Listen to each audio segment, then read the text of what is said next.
राम राम हरे हरे, हरे कृष्ण कृष्ण कृष्ण हरे हरे, हरे राम राम राम हरे हरे, हरे कृष्ण कृष्ण कृष्ण हरे हरे, हरे राम राम राम हरे हरे, हरे कृष्ण कृष्ण कृष्ण हरे हरे, हरे राम राम राम हरे हरे, हरे कृष्ण कृष्ण कृष्ण हरे हरे, पुंडलीक वरदे हरि विठ्ठल, श्री गुरु ज्ञानदेव तुकाराम, पंढरीनाथ भगवान की जय, माऊली ज्ञानेश्वर महाराज की जय, जगद्गुरु तुकाराम महाराज की जय, ब्रह्मनिष्ठ गुरुवर्य रंगनाथ महाराज की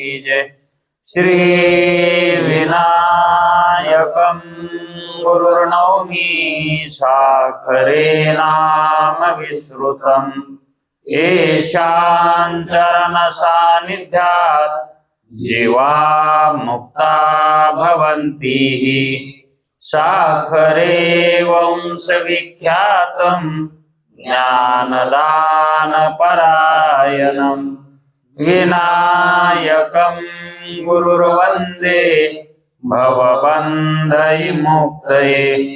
श्रीरङ्गनाथं गुरुराजवर्यं मुमुक्षूणां ज्ञानदानेकदक्षं, प्रभावती क्षेत्रनिवासिनं नमामि वेदान्तविदां वरिष्ठं, पुण्डलीकवरदे हरिविठ्ठल, श्री गुरु ज्ञानदेव तुकाराम, पंढरीनाथ भगवान की जय, माऊली ज्ञानेश्वर महाराज की जय, जो आनंद सत्य प्रकाश विभो आधार नाम रूपास, बुद्धी न जाणे आणि जाणे ही त्यास, तो अपार शुद्ध परमात्मा मीच्याशी, माझे अपार स्वरूप समुद्रावरती, जणू तरंग ब्रह्मा विष्णू महेश गणपती, सूर्य चंद्र वरुण यम मिरगिती, देवी कुबेर ही तैसीची, जो सर्वज्ञ आणि दयाघन,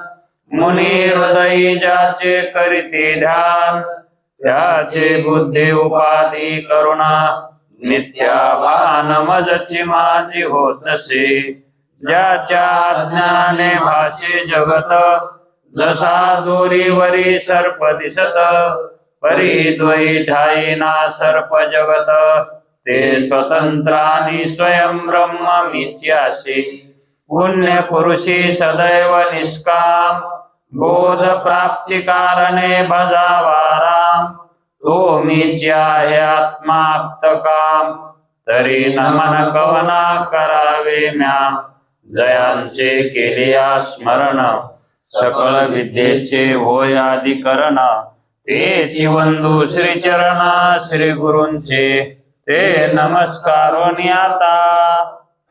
चला विचार सागर तरंग चौथा, परिच्छेद 53. परिच्छेदाचं नाव असं आहे की आत्मज्ञान म्हणजेच ब्रह्मज्ञान होण्याचा प्रकार. आत्मज्ञान म्हणजेच ब्रह्मज्ञान.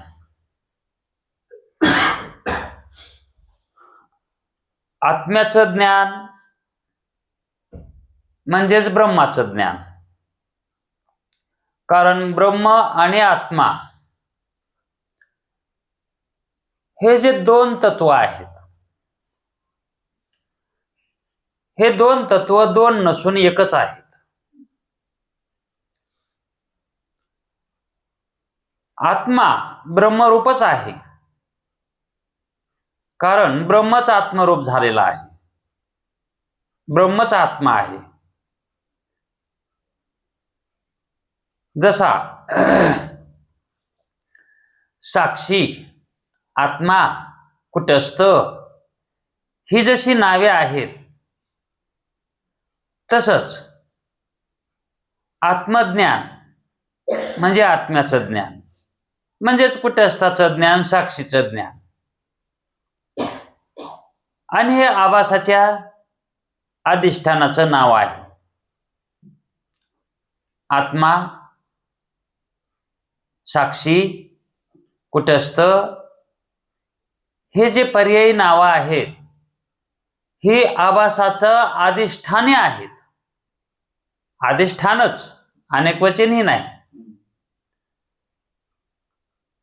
आणि ब्रह्मज्ञान, ब्रह्माचं ज्ञान. आत्मा हा ब्रह्मरूपच आहे, म्हणून ब्रह्मज्ञानाला आत्मज्ञान म्हणलं तरीही, जर समजा आभासाला कुटस्थाचं ज्ञान झालं, म्हणजे कसं, कुटस्थ कसा आहे, निर्गुण आहे, निराकार, उपाधी रहित आहे, तो कोण्या उपाधीमध्ये पडलेला नाही, असं उपाधी रहित असणारं चैतन्य ते कुटस्थ चैतन्य. आणि मग ते कुटस्थ चैतन्य म्हणजे आत्मा, त्या आत्म्यामध्ये आणि ब्रह्मामध्ये कसल्याही प्रकारचा भेद नाही. तसं तर जीव चैतन्यामध्ये बी आणि ब्रह्मामध्येही भेदच नाही. भेद नाही सर्वात्मना नारायणा तुझ मज. सर्व आत्म्यामध्ये भेद नाही. जेवढे जेवढे म्हणून जीवात्मे आहेत, ते जीवात्मे सर्व नारायण रूपच आहेत, भगवत रूपच आहेत, म्हणजे ब्रह्मरूपच आहेत. मग भेद कुठे आहे? वेगळं कोण आहे? सर्व जीव ब्रह्मरूप आहेत, आत्मरूप आहेत. मग संसारी कोण झालंय? कर्ता भोक्ता कोण झालंय? तर तो आत्माच झालाय. कोण झालाय? मग आभास झालाय म्हणण्यात काय आणि आत्मा झालाय म्हणण्यात काय, काय फरक आहे? संसारी कोण आहे तर म्हणले आभास आहे, आणि आभास कोणाचा आहे? आत्म्याचाच आहे. मग आत्माच आहे ना. एवढंच आहे की आभासाला तुम्ही जीवात्मा म्हणावा लागल. आभासाला काय म्हणायचं? जीवात्मा. आणि तो संसारी नाही, संसारातून पार पडला, मुक्त झाला, तो आत्मा. आणि मग तोच आत्मा ब्रह्मरूप आहे. आता आत्म्याचं आत्मत्व, आपलं जेवढं शरीर आहे तेवढं आपल्याला ज्ञात होतंय की हा सर्व आत्म्याचा विलास आहे. हे देह म्हणजे देहामध्ये सर्व ठिकाणी जाणीव व्हायली, आणि सर्व ठिकाणी जाणीव व्हायली म्हणून त्या ठिकाणी आत्मा आहे. कारण जे जाणते पण आहे ते आत्म्यातच आहे. म्हणून शरीराच्या कोणत्याही भागाला जर स्पर्श केला तर त्या ठिकाणी जाणीव होती. मग तिथं आत्मा असल्याशिवाय जाणीव व्हायली का? मग सर्व ठिकाणी शरीराच्या ठिकाणी जे प्रमातृ चैतन्य आहे, सर्व ठिकाणी प्रमातृ चैतन्य आहे, त्याला जीवात्मा म्हणायचं. पण तो जीवात्मा जो आहे का, तो जीवात्मा आत्मरूपच आहे. म्हणून जीव म्हणता वेळेस केवळ नुसता जीव म्हणूच नाही. जीव जीव नाहीच, जीव हे खरं नाहीच, तो आत्माच आहे. आणि मग जीव काय आहे तर त्याची उपाधी जीव आहे. जीव खरा आभास जीव नाहीच. आभास जो आहे तो आत्मा आहे, ते कुटस्थ आहे. आणि जीवात्मा म्हणण्यामध्ये जे काय जीव आणि आत्मा हे दोन शब्द यायले, तर याच्यामधला जीव हा खरी ती आभाषित असणारी वृत्ती म्हणा किंवा अंतःकरण म्हणा. कारण आत्मा कधी जीव झालाच नाही आणि जीव खरा नाही बी. आणि मग जर खराच नाही तर मग खरं काय नाही, तर उपाधी खरी नाही. फक्त उपाधीच्या समाधानं आत्म्याला जीवात्मा म्हणावं लागायचे.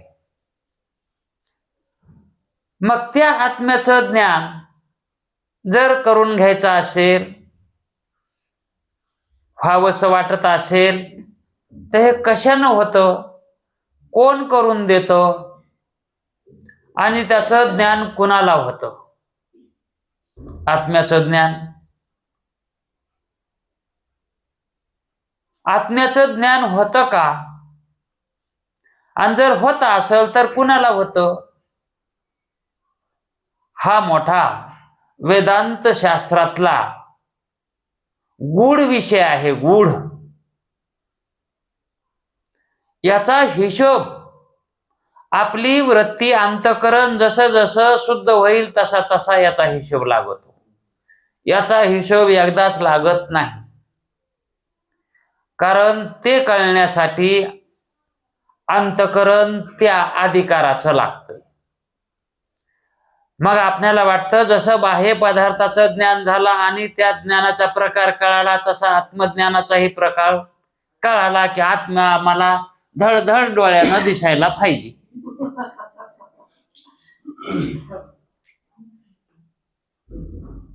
पण बाह्य पदार्थाचं जे ज्ञान व्हायलंय आपणाला, त्या पदार्थाच्या ज्ञानाची आपणाला चांगला सराव झालेला आहे. त्याचा चांगला सराव. म्हणून आपणाला ते ज्ञान सांगितल्याबरोबर त्याची रीती कळती. की अंतःकरण वृत्ती प्रमाता चैतन्याची जी प्रमावृत्ती आहे, ती प्रमावृत्ती प्रमाणवृत्ती विषयापर्यंत जाते आणि विषयामध्ये प्रमाज्ञान तिला होतं. त्यालाच विषयाचं प्रमाज्ञान म्हणायचं. अबाधित ज्ञानाला प्रमाज्ञान म्हणतात. आणि जो विषय आपल्याला ज्ञात झाला तो खरोखर तोच विषय आहे.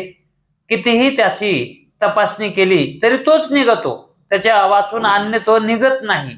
म्हणून त्याला अबाधित ज्ञान म्हणतात. बाधित होत नाही व्यवहारामध्ये, म्हणून त्याला प्रमाज्ञान म्हणतात. आता हे बाहेर ज्ञानाची जी रीती आहे ती कळाली. ही बाहेरची रीती कशासाठी सांगितली होती? अंतर्ज्ञान कळण्यासाठी. अंतर्ज्ञानाची रीती सांगता वेळेस ती रीती समजावी म्हणून बाह्य ज्ञानाची रीती सांगितली होती.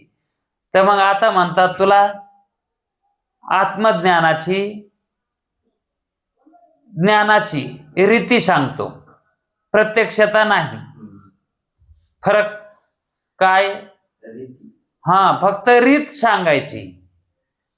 याला म्हणायचं थेरी. फक्त थेरी सांगायची आणि प्रॅक्टिकल पुढे सांगतीलच, आहे का नाही? पण थेरी समजून घेता वेळस जशी थेरी कळल तसंच प्रॅक्टिकल होईल. थेरी जर कच्ची राहिली तर प्रॅक्टिकल ही कच्चच राहतं. म्हणून थेरी नीट समजली म्हणजे प्रॅक्टिकल करण्यासाठी सोपं जातंय. मग ते कसं होण्याचा प्रकार आहे ते सांगतात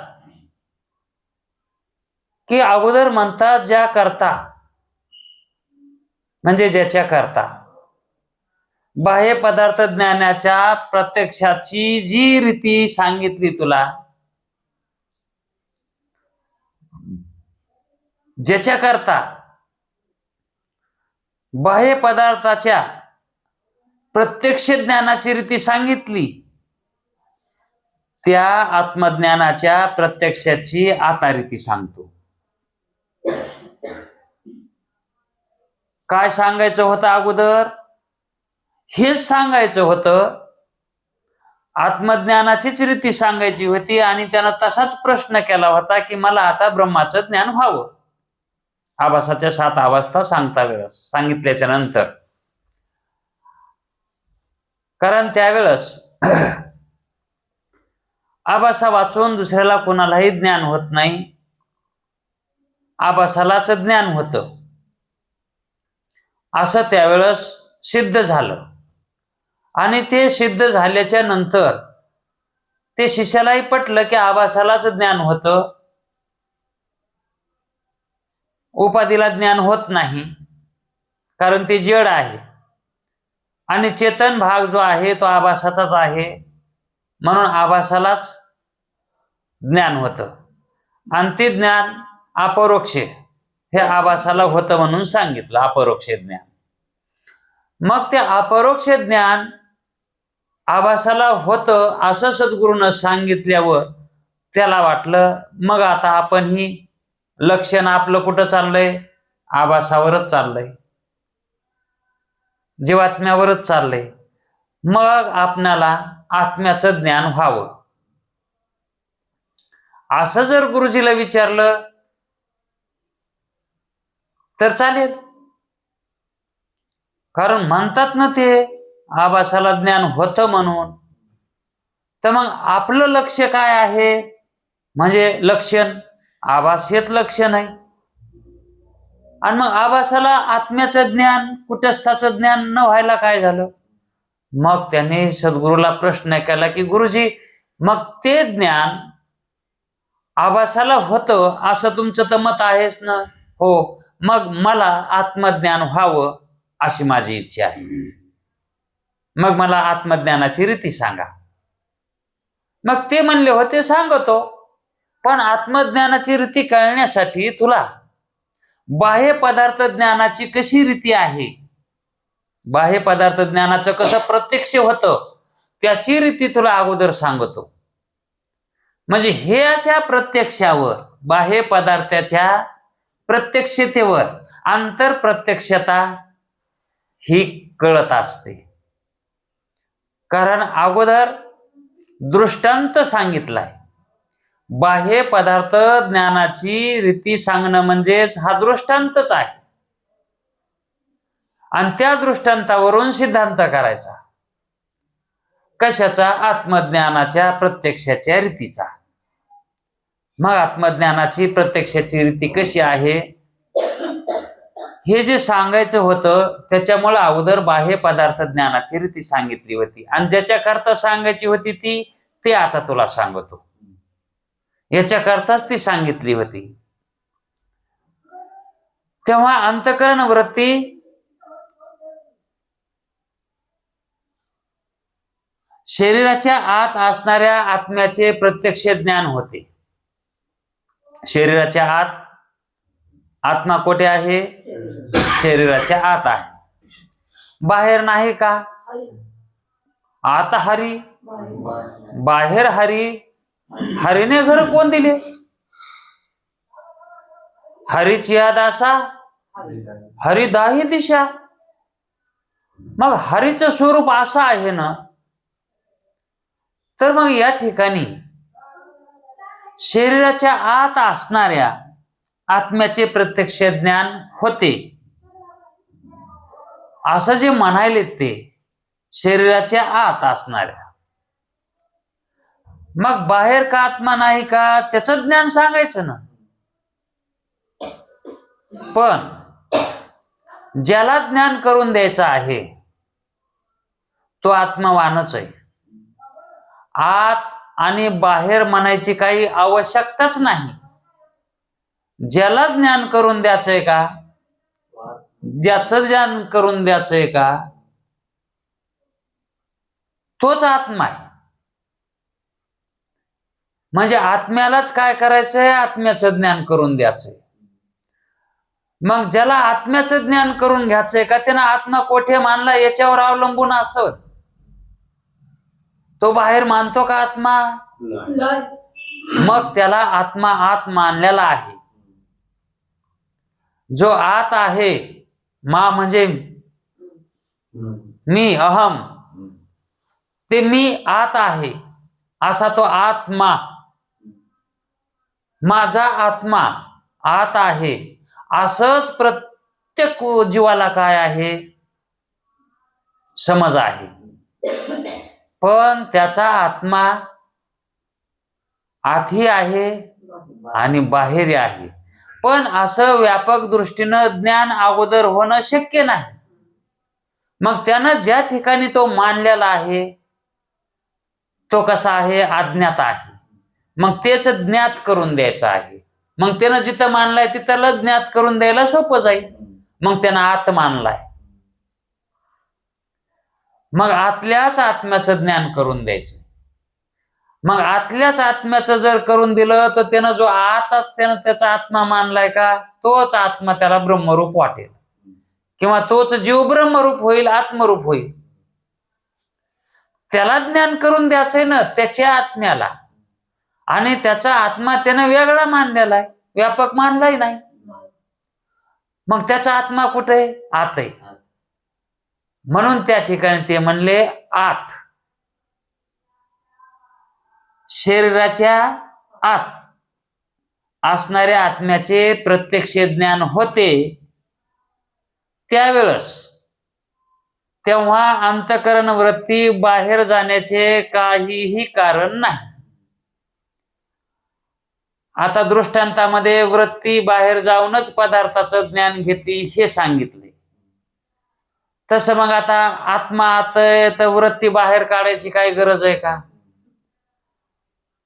कारण आतली वृत्ती बाहेर काढावं लागत होती बाहेरच्या पदार्थाचं ज्ञान करता वेळेस. मग आता बाहेरची वृत्ती आत न्यायची का? वृत्ती मध्येच आहे ना, अंतःकरणामध्येच काय होती, वृत्ती उत्पन्न होती, है का नाही? म्हणजे तिला बाहेर काढायचं काम नाही. कामानं बाहेर काढायचं नाही, कारण आत्मा आत आहे ना. हा, मग तिला बाहेर काढायची काही गरजच नाही. का वृत्तीच उत्पन्न करायची गरज नाही, आतच आत्मा आहे म्हणल्यावर.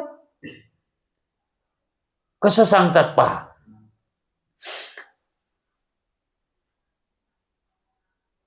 वृत्ती बाहेर जाण्याचे कारण नाही, कारण आत्मा आत आहे. त्या आत्म्याकडे अंतःकरण वृत्ती गेली म्हणजे ती आत्माश्रित अज्ञानाच्या आवरणाचा नाश करते. वृत्ती बाहेर काढायचं काम नाही, आत्मा आत आहे. म्हणून वृत्तीनं जाणायचंच असेल तर वृत्तीशिवाय जाणता येत नाही. मग वृत्ती लागणारच. आत्म्याचं ज्ञान करून घ्यायचं म्हणलं तरी वृत्ती लागणारच.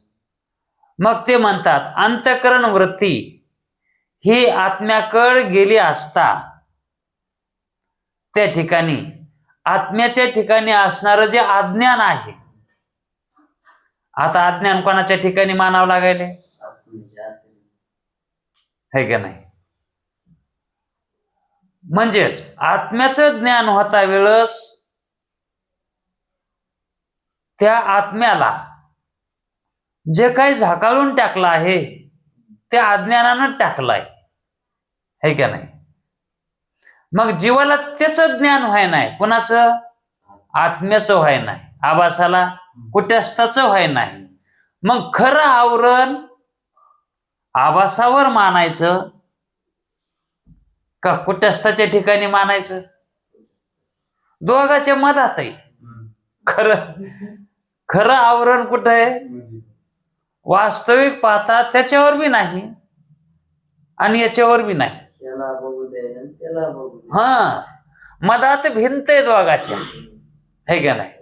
पण पाहण्याची इच्छा आत्म्याची नाही, जाणण्याची इच्छा, म्हणून त्याला काय आवरणाची गरजच नाही. मग इथं जाणून घ्यायचंय कोणाला, है का नाही? मग आवरण कोणाच्या ठिकाणी मानायचं? मग याला जाणून घ्यायचंय आत्मा, आणि आत्म्याचं ज्ञान व्हाय ना, मग आवरण कुठं मानाव? आत्म्याच्या ठिकाणी. आ जर एखाद्या खोलीमध्ये एखादी वस्तू आहे आणि ती वस्तू आपणाला प्राप्त करून घेण्यासाठी आपणाला तिथं जाण्यासाठी जे काही कवाडाचं आवरण आहे, ते आवरण त्या वस्तूला आहे का आपल्याला? कवाडाचं आवरण वस्तूला पण आहे ना आपल्याला पण आहे. हा, आणि ते एक आवरण दूर केलं की वस्तू दिसते.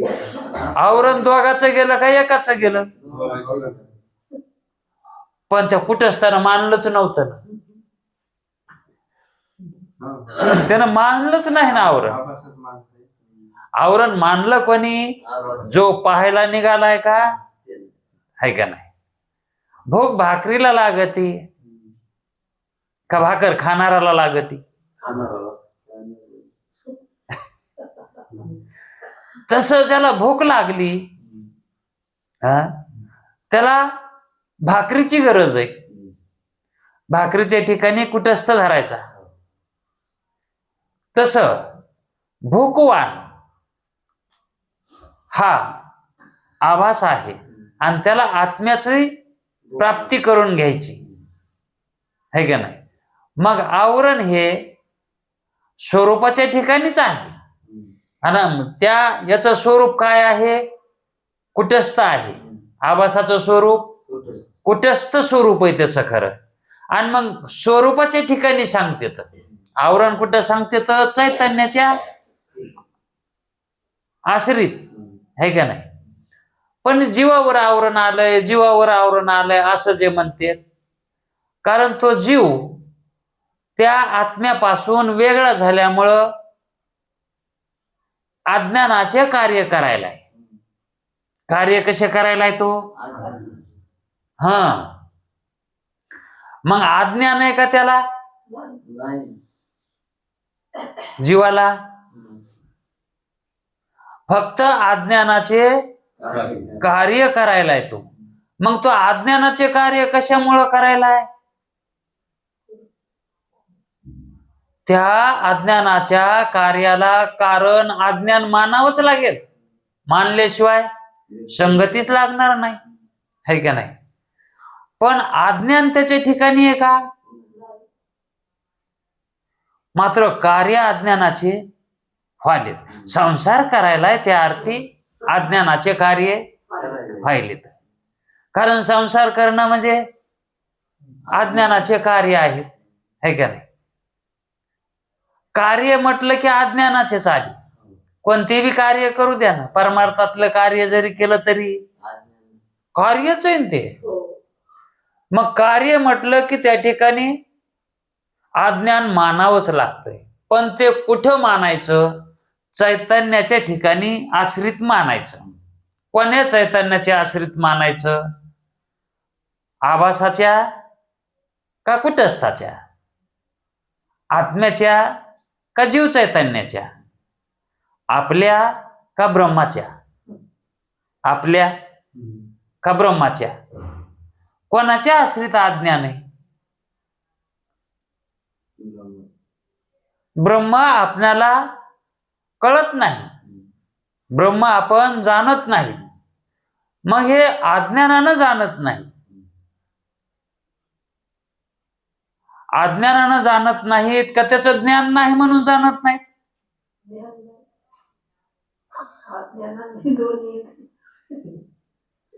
ब्रह्माचं ज्ञान नाही का ब्रह्माचं अज्ञान आहे? त्याचं ज्ञान नाही. अज्ञान कसं असू? म्हणजे अज्ञानाचं तसं स्वरूप आहे. त्याचं ज्ञान नसणं यालाच काय म्हणायचं? हा, ते न कळणं, त्या न कळण्यालाच काय म्हणायचं? अज्ञान म्हणायचं. असं अज्ञान काही स्वतंत्र नाहीच ना, एकदम असं स्वतंत्र. जर समजा एखाद्याला गावातल्याला त्याला घरच नाही, त्याला घरच नाही. आणि त्याचा एखादा मित्र आला तर तो म्हणतो चल तुझं घर दाखव. तर तो म्हणतो बाबा सगळ्या गावातल्या माणसांना हे घर येतं पण मला घरच नाही, मला. मग तो नसलेलं घर दाखव.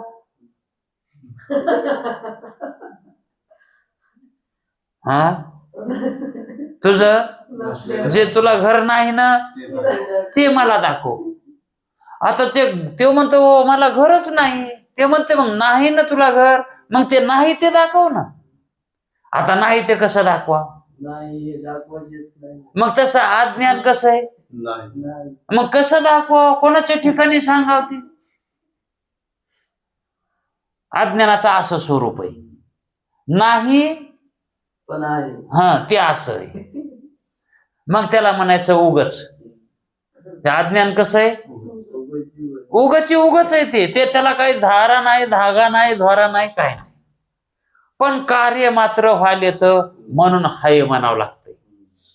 हा गावात राहिलाय त्या म्हणून वाटतंय याला आहे, वाटतंय. पण त्याला जर विचारलं तर ते म्हणतंय मला घरच नाही. तसं अज्ञान जर जाणायला गेलं तर ते कुठं गवसतच नाही. जसं मृगजळाला पाहायला जावं तिथं मृगजळ काही, मृगजळाला जर बघायला गेलं तिथं तर गावातून दिसतंय, तिकडं नांगरलेलं डोंगरलेलं एखादं रान असलं तर तिथं दिसतंय मृगजळ, आणि तिथं जाऊन बघावं तर नसतंय. त्याच्या पुढे एका नंबरावर दिसतंय ते. मग तिथं पाहायला गेलं तर तिथं दिसत नाही ते. मग फक्त त्याची दिसण्यापुरती सत्ता आहे. त्याची त्या मृगजळाची सत्ता कशी आहे, असण्यापुरती नाही. आता स्वप्नाची कशी सत्ता आहे, म्हणजे जे जे प्रातिभाषिक सत्तेतले पदार्थ आहेत का हे फक्त दिसण्यापुरतेच आहेत. रज्जूवरला सर्प दिसण्यापुरताच आहे, खोडावरला पुरुष आणि सुप्तीवरली चांदी, हे सगळे पदार्थ कसे आहेत, प्रातिभाषिक सत्तेतले. मग जशी प्रातिभाषिक सत्ता आहे तशीच व्यावहारिक ही सत्ता आहे, याच्यामध्ये काही बदल नाही. ही फक्त प्रातिभाषिक सत्ता सांगायची होती म्हणून आम्ही व्यावहारिक सत्ता एक मानली होती. आणि जर सुरुवातीपासूनच आम्ही व्यावहारिक सत्ता मानलीच नसती, प्रातिभाषिक सत्ताच सांगितली असती, सुरुवातीपासूनच व्यावहारिक सत्ताच सांगितली नसती, तर मग तुम्ही व्यावहारिक सत्ता धरली असती का? दोन्ही मिळून एकच प्रातिभाषिक सत्ता मानली असती का नाही? पण प्रातिभाषिक सत्ता सिद्ध करायची होती म्हणून आम्ही व्यावहारिक सत्ता सांगितली. पण वास्तविक ही व्यावहारिक सत्ता ही व्यावहारिक नाही, ही प्रातिभाषिकच आहे. कारण त्या प्रातिभाषिक सत्तेतले पदार्थ जसं व्यावहारिक सत्तेतून बाद होतात, व्यावहारिक सत्तेत आल्यावर ते बाद होतात, तशीच ही पण व्यावहारिक सत्ता पारमार्थिक सत्तेत गेल्यावर बाद होते. मग ही तिच्यासारखीच नाही तर काय, तिचीच बहीण आहे पण मोठी आहे का नाही? ही निर्गुण आहे आणि ती सगुण आहे. कामून ही निर्गुण आहे ना, हे निर्गुणाचं ज्ञान झालं तरच जाते. व्यावहारिक सत्ता निर्गुणाचं ज्ञान झालं तरच जाते. आणि ती सगुण आहे का, निर्गुणाच्या ज्ञानाची गरजच नाही तिला.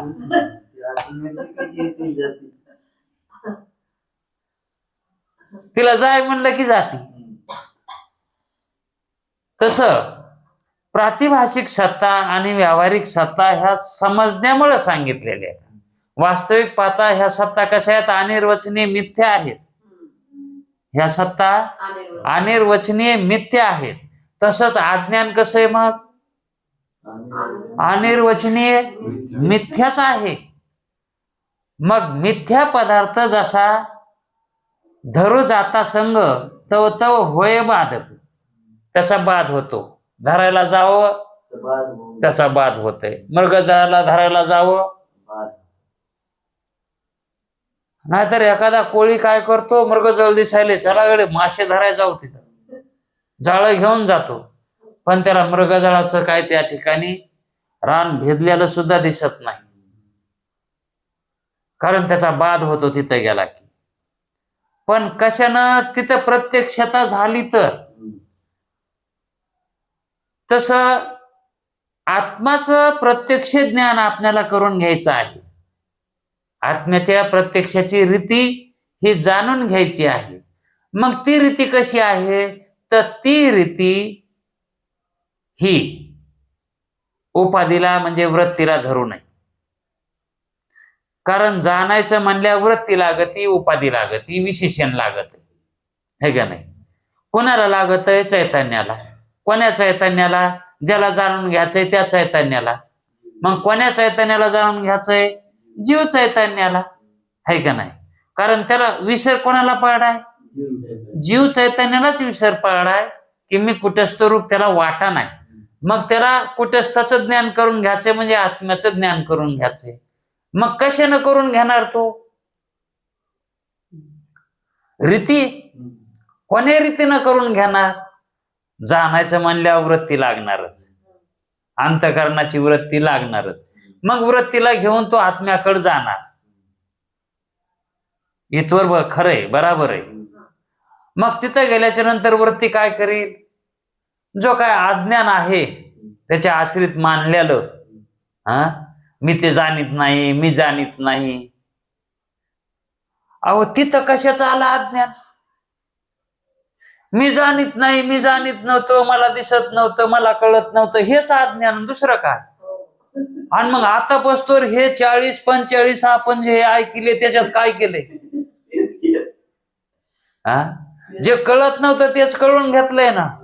आणि मग ते कुठे अज्ञान? आता आधी वाटत होतं ना मला कळायचं, कळत आहे ते विचार सांग, हे कळत नव्हतं ना, हेच अज्ञानच होतं ना.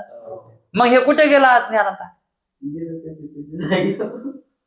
तसं अज्ञान हे कसं आहे? हे कल्पित आहे, तसं कल्पिलेलंय ते. आणि कशावर कल्पिलंय? न कळण्यात कल्पिलंय. काय न कळण्यात कल्पिलंय? आत्मा न कळण्यात कल्पिलंय. कसं?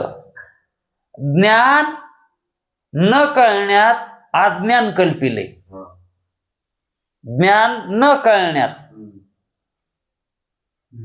हो, नुसतं म्हणावं आम्हाला आत्मा कळत नाही, आत्मा जाणीत नाहीत, इतक्यावर बसावं गपचिप, आम्ही ते जाणीत नाहीत. मग ते जाणीत नाहीत हे काय? तेच अज्ञान आहे, तेच अज्ञान आहे. दुसरं कोणतं अज्ञान आहे? मग हा जो आभास जो आहे हा वृत्तीमध्ये, वृत्तीला घेऊन, अंतःकरणाची वृत्ती घेऊन, पण कोणताही आभास जाईन का?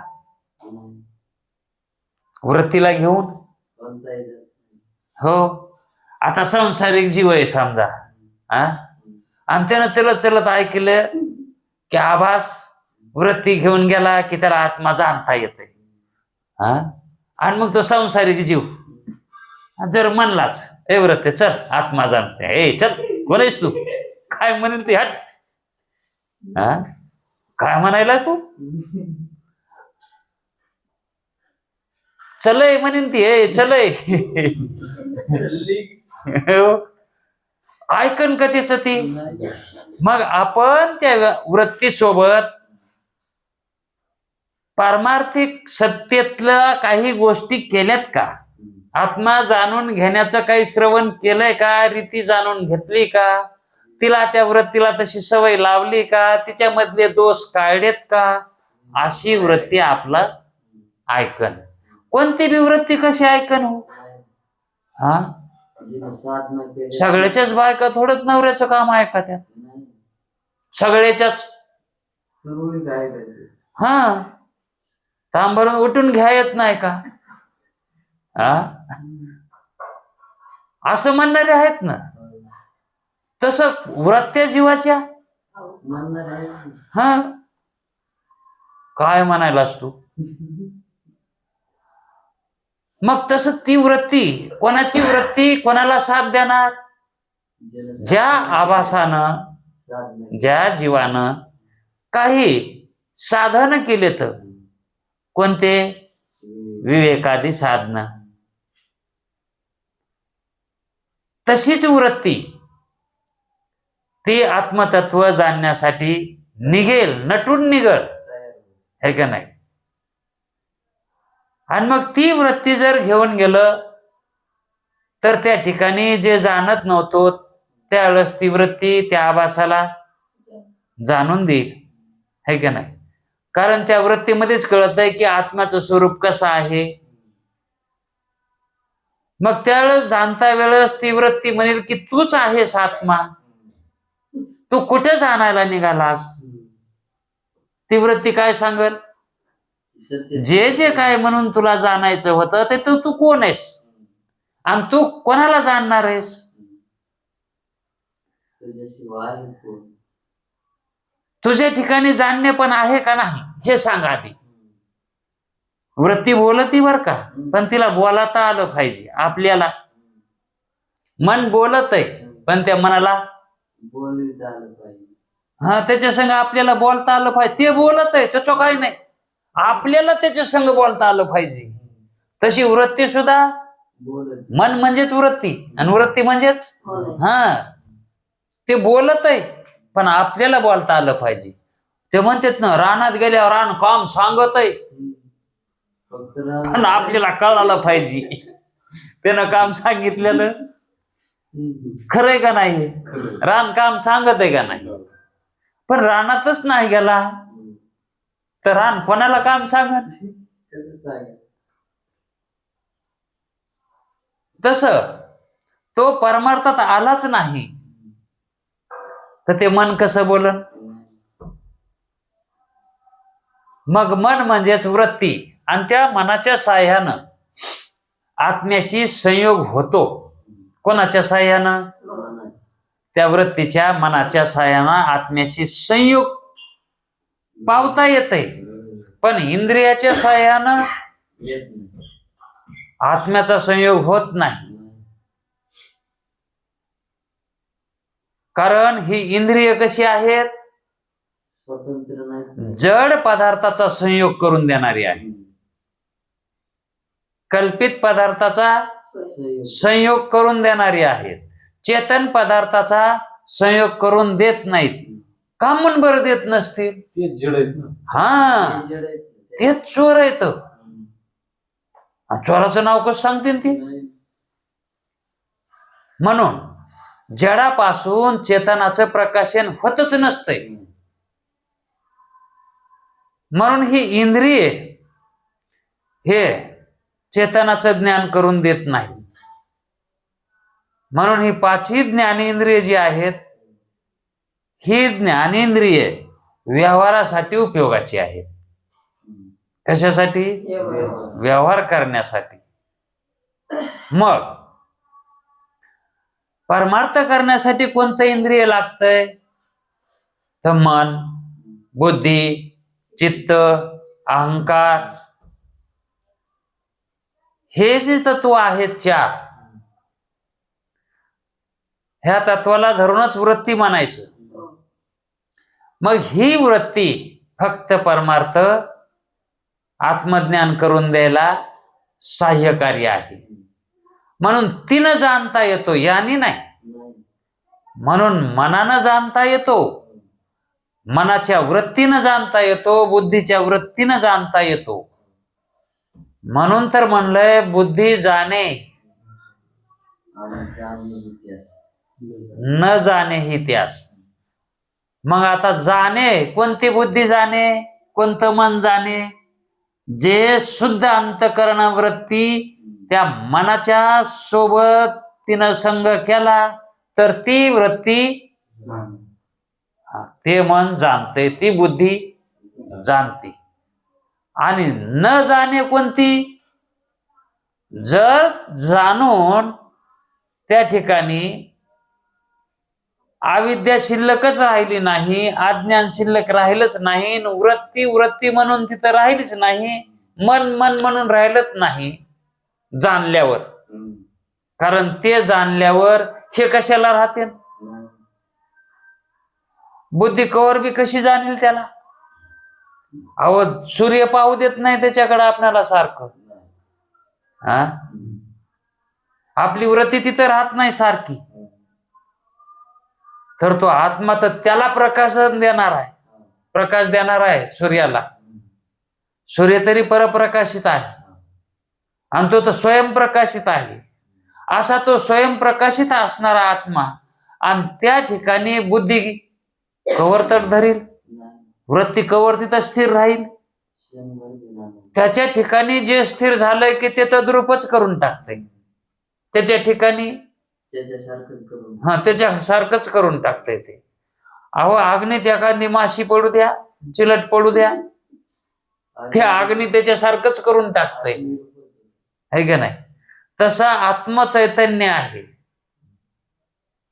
आणि त्या आत्मचैतन्यामध्ये जर वृत्ती त्याला जाणायला गेली तर ती वृत्ती शिल्लक म्हणून राहील का? मग वृत्तीच तिथं शिल्लक नाही राहिली तर मग तो निराकार आत्मा झाला. देवची होऊन ठेवलो म्हणजे त्या ठिकाणी तो आत्मा कसा झाला? निराकार झाला. हा, मग तो निराकार असणारा आत्मा त्याला कोण जाणणार पुन्हा? बुद्धी जाणेल का? बुद्धीचं तर अगोदरच संपलं. आणि मग निराकार आत्मा जाण्याचा तो आत्मा कोणीच जाणत नाही. त्या निराकार आत्म्याला आतापर्यंत कोणीच जाणलं नाही. साकार आत्म्याला, साकार आत्म्याला आता आपण कोण आहेत? साकार आत्मेत का नाही? आपण आत्मा आहेत असं आपल्याला आता कळायले का नाही? आता इथं, आता बी इथं बी. मग दुसरे कोण आहेत आपण? आता आपण आपणाला जर जाणायचं म्हणलं तर आपण आहोत असं आपल्याला आता ज्ञान व्हाय ना का काय? मग ते कोणचं ज्ञान व्हायलंय? आपण आहोत आता. आता जे आता इथं आहोत आपण ते कोण आहेत? साकार आत्मा आहेत. आणि हे वृत्तीनं आपल्याला जाणता येते. पण जर ती वृत्ती एका ठिकाणी जर स्थिर झाली तर ती निराकार आत्म्यामध्ये प्रवेश करते. ती वृत्ती चंचल नाहीच पावली. एकाच ठिकाणी जर वृत्ती राहिली स्थिर तर ती वृत्ती वृत्ती म्हणून नाही. चंचल झाली तर वृत्ती, आणि स्थिर झाली तर ती वृत्ती नाही. हा, मन स्थिर झालं तर ते आत्माच आहे. मन चंचल झालं तर मन आहे. हा, मनाचा स्वभाव आणि वृत्तीचा स्वभाव कसा आहे? ते दोन्ही एकच आहेत. जसं मन स्थिर राहत नाही का तशी वृत्ती सुद्धा स्थिर राहत नाही. पण त्या वृत्तीनं आपण आता जो साकार आत्मा आहोत तो आत्मा जाणता येतो, है का नाही? कोणाला? आपल्यालाच. त्या वृत्तीच्या साहाय्यानं आपणच आपल्याला जाणायलो का नाही? आपणच आपल्याला जाणायलो वृत्तीच्या साहाय्यानं. आपणच आपल्याला भेटायलो कशानं? आपलंच तोंड आपण पाहिलो कशानं? आरशानं, उपाधीनं. हे उपाधीचे कार्य येत, है का नाही? पण हे कळाव त्याला भिंगात बघताना त्याला कळाव किती दिसायलेलं ते आपलंच तोंड आहे इतकं कळालं तरी ते काय आहे दिसायलेलं? आपलंच मुख आहे. पण ते म्हणत नाही ते आपलं, ते म्हणतंय भिंगातलंय ते. आता भिंगात कधी असतंय का बरं आपलं मुख? मग ते भिंगात कसं दिसायलंय? अरे ते भिंगात दिसणं भ्रम आहे. ते भिंगात दिसतच नाही, ते आपल्या वृत्तीत दिसत आहे. भिंगात जे असतंय का ते आपल्या वृत्तीत असतंय. आपणच त्या वृत्तीतून त्याला पाहतो. कारण वृत्ती ज्यावेळेस आपली इंद्रियाद्वारा डोळ्यातून जी बाहेर जाते का ती कुठपर्यंत जाते? काचेपर्यंत, भिंगाच्या काचेपर्यंत. त्याच्या पुढे जाते का? आणि मग काचेवर गेली की ते काच कसा आहे सत्व गुणी आणि चकचकीत आहे का नाही. मग तिथून ती वापस येते, ती वृत्ती वापस तिथून वापस येते ना. मग वापस आली होती काय बघन, आपलं मोकळीच बघणार आहे. आपलंच तोंड बघन ना ती. आणि मग ते आपलंच बघत येते. पण वाटतं नाही ते आरशात पडले, आरशात नसतंय ते. सिद्धांत मतांत म्हणतात ते आरशात काहीच नसतंय. काहीच नाही. आरशात असं- त्या उपाधीच्या योगानं आपलंच तोंड आपणच पाहतो. हे रीती आपलंच असतंय की जरी मनात मानलं तरी बी कोणाचं आहे ते, आपलंच. आपलंच आहे ते. पण तिथं नाही हे मानित नाही. हा तिथंच आहे हे मानतेत. तिथंच हा आहे. पण तिथं ते नसतंय. असे हे भ्रम पण मानित नाहीत. आता आपल्याला प्रत्येकाला अनुभव आहे. आपण ज्या गाडीत बसलो ती गाडी उभी असते आणि दुसरी गाडी येते, रेल्वे येते, त्यावेळेस ती रेल्वे चाललेली येते ना ती. पण ती चालू असताना मग ती ज्यावेळेस उभी करायचा टाइम येतो का ती त्यावेळेस वाटतंय आपली धकली काही, हा आणि ती उभी असे वाटतंय. आता हे प्रत्यक्ष अनुभव आहे ना. पण तसं होतंय का? आणि तसंच आहे हा भ्रम सुद्धा. भ्रमामध्ये असंच असतंय, उलट असतंय. भ्रमात कसं असतंय, उलट असतंय. मग हा जो भ्रम झालाय का याला कारण काय आहे भ्रमाला, असं भ्रम होण्याला कारण काय? ते का म्हणून तशी दिसती ती रेल्वे दुसरी आलेली ती चालू असती पण आपली चालू आहे असं का वाटतंय?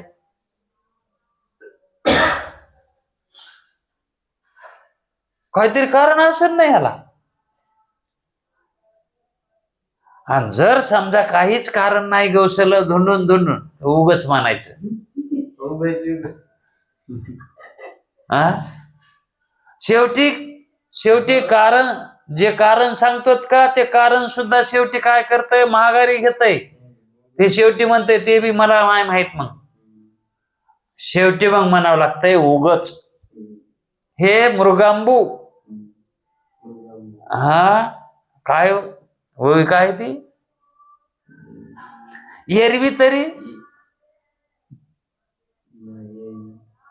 एरवी तरी तुझी आहे परी काय की जे बुद्धी तैशी नये. आणि दुसरं एक आहे मग अशी म्हणलो होतो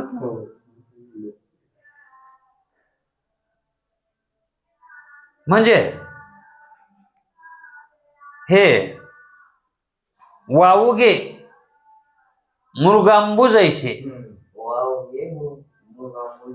हा मृगांबू म्हणजे मृगजळ.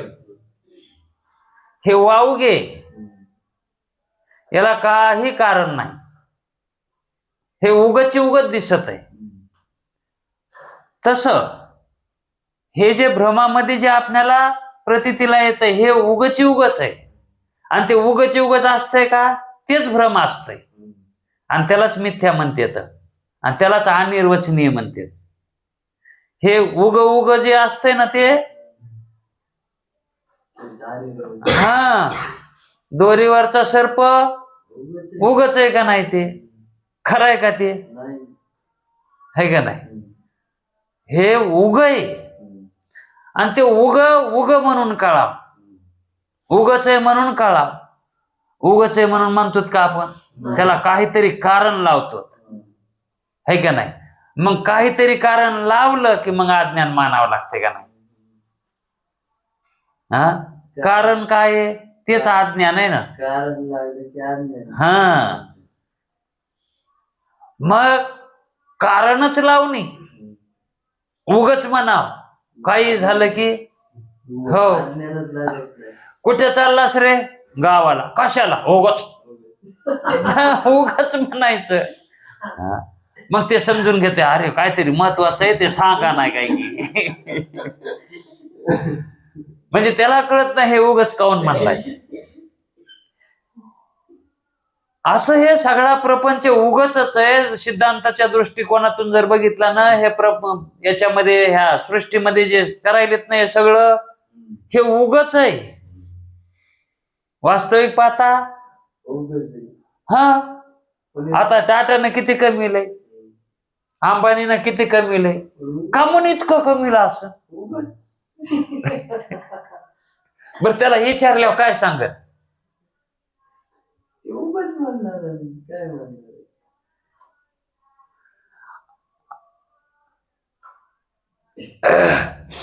हे कसं आहे, जर एखादा मनुष्य एखादं टोपलं, शेणाचं टोपलं म्हणा, किंवा एखादी बिनगी भरून म्हणा, पाणी म्हणा, किंवा बहिर दिशेला जाताना हातात तांब्या असतो, आणि मग त्याचा पुढून मेवना येतो, मग तो म्हणतो राम राम दाजी, मग ते बी म्हणतंय राम राम. मग असा त्यानं राम राम घालताना ते तांब्याचा थोडाच राम राम घालतंय, ते डाकण्या हातानं राम राम घालीन, आणि मग हे इकडं काय करतंय, त्याच्या उजव्या हातानं ते तांब्या हाणतंय.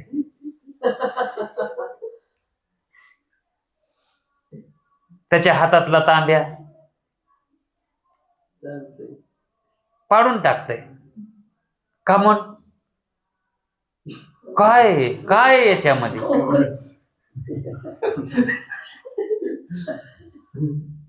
थट्टा केली ना याच्यात? थट्टाच आहे ना. कुणाची केली? दाजीची. तसा हा संसार थट्टा करायला आहे. कोणाची? जीवाची. हे जीव दाजी तर ये जी थट्टा चालू करायला आहे संसार, ही थट्टा आहे. पण जीवाला वाटाव दाजी आपले हे काय करायले तर थट्टा करायले तर, है का नाही? का म्हणून करायलेत? उगच. मग आता आपण इथं जन्माला कशाला आलो? ना काय उत्तर? कोणाकडे उत्तर आहे हे सांगा ना. म्हणजे कोण्या संप्रदायाकडे उत्तर आहे का इथं जीव जन्माला का आला? आपण जे चैतन्य स्वरूप आहेत, ब्रह्मस्वरूप आहेत, पण आता आपण संसारिक झालो. याचं कारण काय? कारण ब्रह्म संसारिक दशेला येतच नाही. ब्रह्मस्वरूप हे कसं होईल? ते त्याच्यात परिणामच होत नाही तर. आणि मग हे झालेला परिणाम दिसायला हे काय?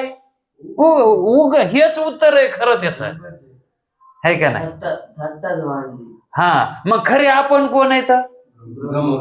आपण खरे ब्रह्मरूपच आहेत का नाही? आता ही जी रीती का कळून घेण्याची, ही वेदांत संप्रदायाची रीती, ही पण ही संतांना सांगितलेली रीती आणि शास्त्रानं सांगितलेली रीती आपण उद्या बघू. ही कोणी सांगितलेली आहे? बाह्य पदार्थाची रीती शास्त्रानं सांगितलेली आपण ऐकली, आणि जीवाला ब्रह्मता कशी प्राप्त करून घ्यायची त्याची रीती ही संतांना सांगितलेली आणि शास्त्रानं सांगितलेली उद्या बघू. तर आता थांबू इथं. पुंडलिक वरदे हरी विठ्ठल.